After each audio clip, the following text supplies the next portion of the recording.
Tottenham receive a lot of stick for the fact that major trophies continue to elude them. Spurs haven't won any silverware since they lifted the League Cup in 2008 following a 2-1 victory over Chelsea. It's been 17 long, heartbreaking years for the Tottenham faithful, but compared to some of the clubs that I'm going to be mentioning in this video, 17 years is a flash in the pan. So, who are the clubs in Europe's top leagues who have gone the longest without silverware? Well, one of those clubs sits a few hours north of Tottenham.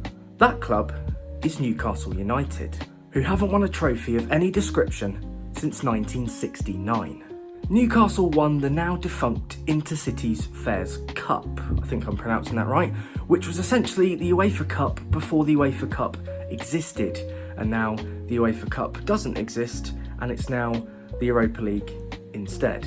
Essentially, Newcastle won the Europa League's granddad. They beat Hungarian side Újpest FC in the final 6-2 on aggregate, winning the first leg 3-0 at St James's Park and then winning the second leg 3-2 in Budapest. Their last domestic trophy was in 1955 when they won the FA Cup, running out 3-1 winners against Manchester City. They've appeared in 3 finals since, 2 of them back-to-back in 1998 and 1999, but lost those finals to Arsenal and Manchester United respectively. These final defeats coming so shortly after their incredible rise in the mid-90s under Kevin Keegan, which almost resulted in Newcastle winning the Premier League. With a 12-point lead in January, the Magpies were in an incredible position, but an utter capitulation in form, in addition to Keegan getting absolutely rattled by Sir Alex Ferguson, led to Manchester United overtaking them in March on their way to a 3rd consecutive title. Newcastle wouldn't sustain a challenge like that again, but did manage to remain very competitive until the mid-2000s under Sir Bobby Robson, with an impressive 3rd place finish in 2003, which was preceded by a 4th place finish the previous season, in which they topped the table at Christmas. Sadly though, the very controversial tenure of Mike Ashley saw a huge downturn in Newcastle's fortunes, slipping further and further down the league until they were relegated in 2009. They came straight back up at the first attempt, achieved a very impressive 5th place finish in 2012, but another decline saw them relegated again in 2016. They achieved promotion at the first attempt yet again, and since then have been on an upward trend, accelerated by the takeover in 2021 from the Saudi-backed Public Investment Fund. Newcastle haven't won the league for almost 100 years, which for a club of their size and for their relative success in the top flight seems unthinkable.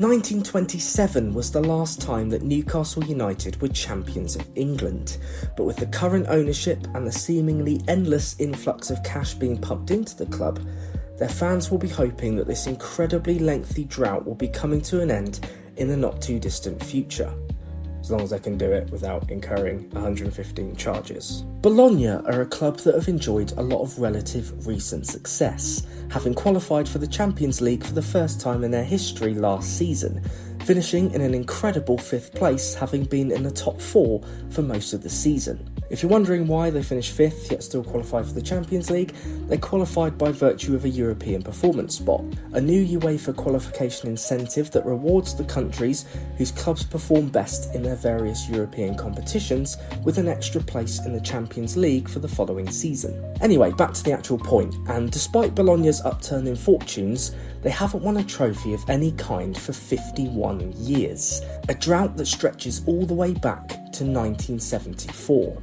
Now, you might be watching this and thinking that Bologna are a club whose successes are few and far between, but in reality, they are a club that have won Serie A 7 times, 6 of those coming between 1925 and 1941, and 4 of those came in the span of 6 seasons. Their last Scudetto was achieved in 1964, winning the championship on a tiebreaker after they finished level on points with Inter. Bologna won the tiebreaker game 2-0 and the championship with it. Those titles placed them 6th on the all-time list of Italian Serie A winners, behind the big 3 of Juventus, Inter Milan and AC Milan, as well as Genoa and Torino. But it was the Coppa Italia that was the scene of Bologna's last triumph, where an injury-time equaliser from Giuseppe Sivoldi took the final against Palermo to extra time, before the Rossoblu won 4-3 on penalties. In the early 1980s, the club began to decline and they suffered back-to-back relegations, slipping from Serie A to Serie C in just over a year. They managed to get promoted out of the third tier at the first attempt, but had to slog it out for 4 years in Serie B before finally achieving promotion back to the big time in 1988. The 90s saw Bologna taking the yo-yo club tag to a new extreme by suffering 2 relegations in the space of 3 seasons before achieving back-to-back promotions to return to Serie A just 5 years after they dropped out of it. After that, the club finally decided to settle down and remained in the top flight until 2005. After 3 seasons in Serie B, they returned to the top tier in 2008, and with the exception of a relegation in 2015 followed by an instant promotion, they've been a consistent presence ever since. Their recent resurgence gave Bologna fans hope that silverware could soon be in the offing, but the departure of coach Thiago Motta to Juventus, as well as the outgoings of Riccardo Calafiori and Joshua Zirkzee, have put a little bit of a dent in their progress. However, they do currently sit 7th in the league at the time of recording and have only lost 3 games all season, so there is hope that Bologna can put themselves in the mix once again come the end of the campaign. Whether that will result in their 51-year wait for a trophy coming to an end, only time will tell. FC Cologne are a team who have spent the 21st century hopping between the top 2 tiers in Germany without really settling in either. Cologne are 3-time champions of Germany, but despite that, the club are currently on a 42-year trophy drought, with their last success coming in the DFB Pokal in 1983. After that cup success, Cologne experienced a slow decline towards mid-table before a mini resurgence in the late 80s, which was then followed by another slow decline in the 90s, which led to their relegation from the Bundesliga in 1998. They came back 2 years later, but were then relegated again 2 years after that. The mid-2000s saw Cologne become a yo-yo team, an era which included 5 successive seasons where they either got promoted to the top flight or relegated to Bundesliga 2. In 2002, they even broke the unwanted record of having the longest goalless streak in Bundesliga history, a whopping 1,034 minutes without scoring, which is the equivalent of 11.5 games. Cologne were responsible for unearthing Lukas Podolski, but following their relegation in 2006 and Podolski's performances at the World Cup, he was soon snapped up by German giants Bayern Munich. The 2010s brought more consistency and longer spells in the top tier, but they still suffered relegation twice. One of those instances coming in 2018, just a year after they qualified for the Europa League, in a campaign that saw them beat tournament favourites Arsenal. They gained only 3 points from their first 16 games and finished bottom of the table with 22. Their longest stay in the Bundesliga in modern times is 5 seasons, from 2019 to 2024, with Cologne seemingly a club that just can't sustain a consistent presence. They currently sit top of Bundesliga 2, holding a 2-point lead over their nearest rivals Hamburg, Magdeburg and Kaiserslautern. Incredibly, the top 10 in Bundesliga 2 are currently separated by just 9 points, so instant promotion for Cologne is far from a guarantee. But if they do go up this year, they will be hoping that this time will finally be the time that they can establish themselves as a long-term Bundesliga outfit and finally get their hands on a long-awaited trophy. For our next club, we're heading back to the northeast to talk about Sunderland, one of the most historically significant clubs in English football. Sunderland have been without a major trophy for over half a century. Their last major success came in the 1973 FA Cup final, when, as a second division side, they stunned Don Revie's legendary Leeds United team with a famous 1-0 victory. That triumph remains a cherished memory, but since then, the Black Cats have endured years of frustration. Sunderland's league title drought is even longer, having last become champions of England in 1936. Once a powerhouse in English football, winning 6 league titles between 1892 and 1936, the club has spent recent decades struggling to stay competitive. After several years in the Premier League, a dramatic decline saw them relegated to League One in 2018, their lowest point in decades after back-to-back relegations.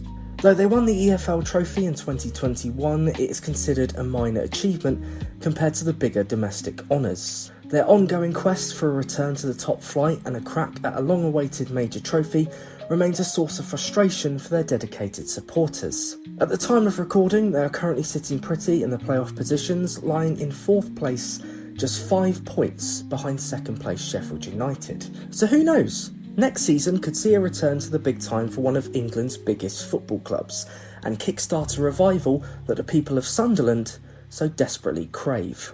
Sheffield United is one of England's oldest and most historic clubs, yet it has endured nearly a century without a major trophy. The club last tasted major success in the FA Cup almost exactly 100 years ago, when they defeated Cardiff City 1-0 in 1925. Since then, the Blades have experienced a rollercoaster journey through the divisions of English football, occasionally returning to the top flight but never replicating their early glory. Their only English League title came in 1898, making it nearly 127 years since they last won the country's highest domestic honour. In the post-war era, Sheffield United has spent much of its time fluctuating between the top 2 divisions, with occasional dips into the 3rd tier. The club's recent history has seen them return to the Premier League under Chris Wilder in 2019, where they made a good account of themselves initially, finishing 9th in their first season. But a post-lockdown slump was carried over into the next campaign, and they were relegated with a whimper, finishing rock bottom. The Blades were promoted again in 2023, but this time it would be an immediate return to the Championship, finishing 20th once again by quite a distance, with all 3 promoted clubs going straight back down for the first time since 1998. Despite their passionate fan base and moments of promise, the club remains starved of major silverware, making their trophy drought one of the most enduring in English football. Hopes of ending that long wait are nothing more than a pipe dream at this moment in time. Sheffield United's main task right now is to try and earn promotion straight back to the Premier League and hope that this time is the time that they can make it stick. Udinese are a club that have been able to put themselves into very prominent positions. They've competed in the Champions League, they've nurtured and developed some incredible players, and they've been highly competitive in Serie A in patches. But it might surprise you to know that Udinese have never won a major domestic trophy in their long history. The closest the club came to significant silverware was in 1922, when they finished as runners-up in the Coppa Italia. They did win the Intertoto Cup in 2000, but that trophy was mainly seen as a UEFA Cup qualifier rather than a recognised major honour. Despite their lack of trophies, Udinese have consistently been a stable presence in Serie A, often finishing in the top half of the table and qualifying for European competitions. They've been in Serie A since 1995, a run of 30 consecutive seasons in the top flight, which for a club outside of Italy's elite is pretty impressive when you consider that well-established clubs like Sampdoria and Genoa have slipped through the trapdoor in recent seasons. The club's best league performance came in the 1997-98 and 2011-2012 seasons, where they finished 3rd in Serie A on both occasions, securing a place in the UEFA Champions League qualifying rounds. They qualified for the Champions League group stages in 2005, having finished the previous season in 4th. The 2000s saw Udinese reach a lot of semi-finals and quarter-finals in the Coppa Italia, but unfortunately, they never quite had enough to get over the line and make the showpiece event. Udinese has produced and developed several talented players, including the likes of Alexis Sanchez and Antonio Di Natale, but despite that, success has remained elusive. Their financial constraints and inability to compete with Italy's elite clubs have prevented them from breaking their trophy drought, making them one of the most prominent teams in Europe never to win a major competition. So those are just some of the clubs that have spent a long time in the doldrums desperately waiting for glory to come their way. Have I missed anyone out? Be sure to let me know in the comments below. Thank you so much for watching this video. I hope you found it enjoyable and informative. If you did enjoy it, please consider leaving a like on there for me. And if you're new around here, why not get subscribed so that you can be notified of future videos like this one. Comment below any thoughts and suggestions that you may have. Thank you once again. Take care of yourselves, and I'll see you next time.